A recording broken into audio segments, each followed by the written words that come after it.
Olá, eu sou o pastor Silvio Macri, membro da Igreja Batista do Aeroporto, em Itapiruna, no estado do Rio.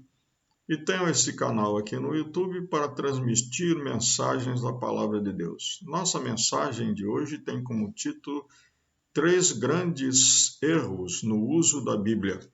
E está baseada em Mateus capítulo 22, versículos 23 a 32. Leiamos. No mesmo dia vieram a Jesus alguns saduceus, líderes religiosos que afirmam não haver ressurreição dos mortos, e perguntaram: Mestre, Moisés disse: se um homem morrer sem deixar filhos, o irmão dele deve se casar com a viúva e ter um filho, que dará continuidade ao nome do irmão. Numa família havia 7 irmãos. O mais velho se casou e morreu sem deixar filhos, de modo que seu irmão se casou com a viúva. O segundo irmão também morreu e o terceiro irmão se casou com ela. E assim por diante, até o 7º irmão. Por fim, a mulher também morreu. Diga-nos, de quem ela será esposa na ressurreição? Afinal, os 7 se casaram com ela. Jesus respondeu: O erro de vocês está em não conhecerem as Escrituras, nem o poder de Deus. Pois quando os mortos ressuscitarem, não se casarão, nem se darão em casamento. Nesse sentido, serão como os anjos do céu.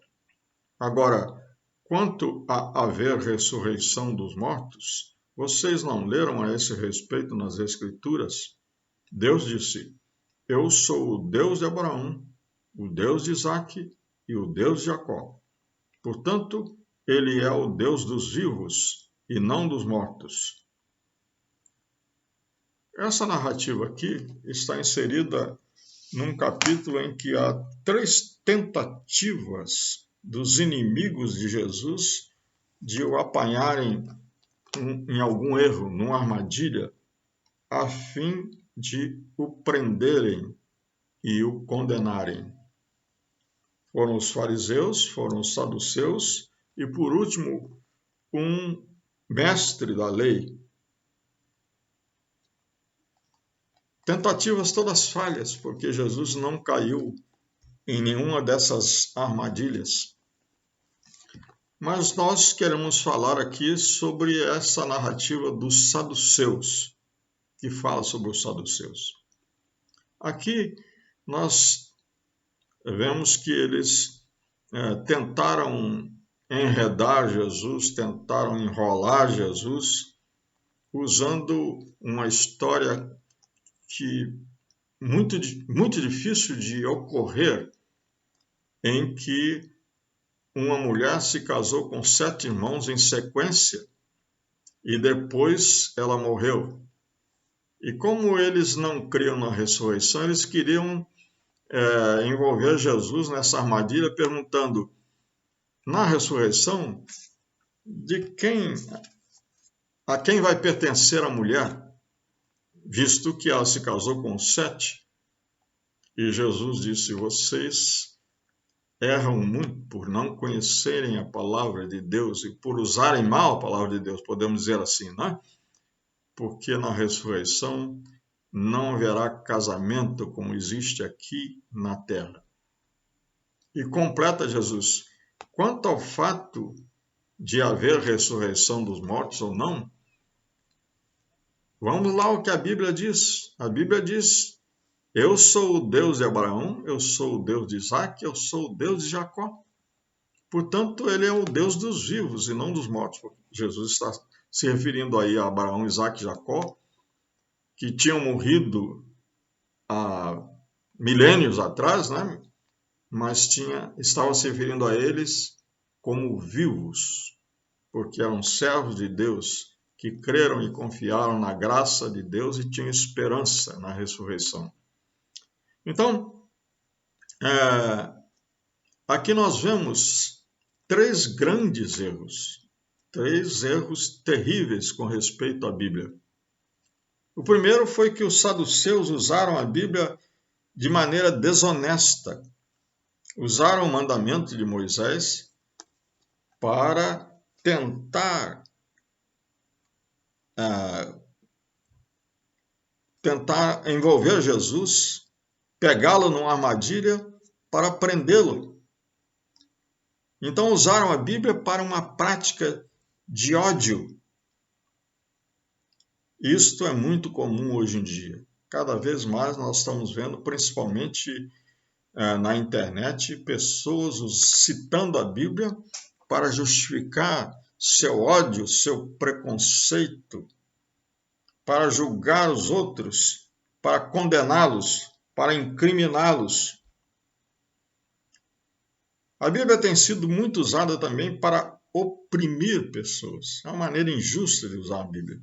Pastores que oprimem suas ovelhas usando a Bíblia e desonestos, adúlteros, estão usando também a Bíblia para se eximir de serem julgados, porque eles dizem que ninguém pode tocar o ungido de Deus. A Bíblia não diz isso, pelo contrário. O apóstolo Paulo diz que se houver alguma acusação contra algum obreiro da igreja, a única coisa exigida é que haja testemunhos para provar a acusação. Outro grande erro dos fariseus aqui foi usar a Bíblia para estabelecer a sua própria verdade. É interessante que os saduceus eram o partido dos sacerdotes. Eles vinham de uma linhagem que vinha desde lá de Arão. Eram sacerdotes do judaísmo, da religião judaica. Então eram homens que deviam interceder junto a Deus pelos seus semelhantes, pelos seus irmãos judeus. Portanto, eles tinham que conhecer a palavra de Deus, eles tinham que conhecer a Bíblia, o que eles não conheciam, ou se conheciam, distorciam. Hoje em dia é muito comum isso, não é? Usa-se a Bíblia para justificar falsas teologias. Hoje nós temos muitas teologias falsas e as pessoas usando a Bíblia para justificá-las, para apoiá-las. Por exemplo, a teologia da prosperidade ou a teologia do domínio estão usando a Bíblia, tirando partes da Bíblia isolando-as do contexto, não é? Para apoiar seus erros teológicos. Também pessoas usando a Bíblia para praticar iniquidade, para praticar perversidade. Então, pessoas que estão estabelecendo a sua própria verdade e usando a Bíblia para apoiá-la, a sua falsa verdade, podemos dizer assim, né? Era isso que aqueles saduceus estavam tentando fazer. Mas Moisés disse isso aqui. E aí então apresentam aquela história que é praticamente impossível de acontecer, de uma mulher se casar com 7 irmãos e os 7 irmãos morrerem antes de ela morrer. E se basear num mandamento de Moisés para apoiar esse argumento, usando a Bíblia para estabelecer as suas próprias verdades. E por último, nós queremos dizer que o grande erro, talvez o principal erro daqueles saduceus, foi não perceber na Bíblia, ou porque não perceberam mesmo, ou porque isso era intencional, a revelação pessoal de um Deus vivo, o Deus que é o autor da vida. Jesus se expressa aqui de uma maneira muito interessante. Ele diz: eu sou o Deus de Abraão, eu sou o Deus de Isaac, eu sou o Deus de Jacó. Ou poderíamos dizer assim: eu sou o Deus pessoal que falei com Abraão. Eu sou o Deus pessoal que falei com Isaac. Eu sou o Deus pessoal que falei com Jacó. Deus é um Deus pessoal. Portanto, Deus é espírito. E precisamos adorar Deus em espírito e verdade. Mas também eles não conheciam o Deus da graça. Jesus fala aqui que o Deus que é o Deus dos vivos é o Deus da graça, o que nos salva pela graça, não pelos nossos méritos. Não porque somos da descendência de Arão ou da descendência de Abraão, não por causa da nossa posição como membro da igreja ou como descendente de um crente, mas Deus nos salva pelos méritos de Cristo na cruz. Pela graça sois salvos, mediante a fé. É um dom de Deus. O dom gratuito de Deus é a vida eterna em Cristo Jesus. Ele é o Deus da graça. Ele é também o Deus da esperança. Quando Jesus fala sobre a ressurreição, quando ele fala sobre o que vai acontecer além dessa vida, ele fala que será uma vida diferente, diferente da vida deste mundo. E é o que o apóstolo Paulo fala também, que nós seremos transformados, que quem morreu será ressuscitado e que terá um outro corpo completamente diferente. Não é um corpo de carne e sangue, mas é um corpo glorificado.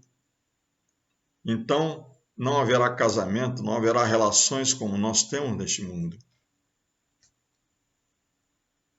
Deus é o Deus dos vivos, o Deus da graça e o Deus da esperança, mas os saduceus, infelizmente, não criam nisso. O apóstolo Paulo, concluindo a nossa palavra, ele ensina ao seu discípulo Timóteo qual é a verdadeira finalidade da Bíblia. Ele diz que a Bíblia existe para capacitar todo homem diante de Deus a ser perfeito e andar perfeito. A Bíblia existe, isso está no capítulo 3, versículo 17 e 18 do capítulo 3 da segunda carta a Timóteo. A Bíblia existe para ensinar o que é verdadeiro, para apontar o que está errado, para corrigir esses erros e para nos ensinar a fazer o que é certo. É para isso que a Bíblia existe. Então vamos usá-la da maneira certa. Que Deus nos abençoe.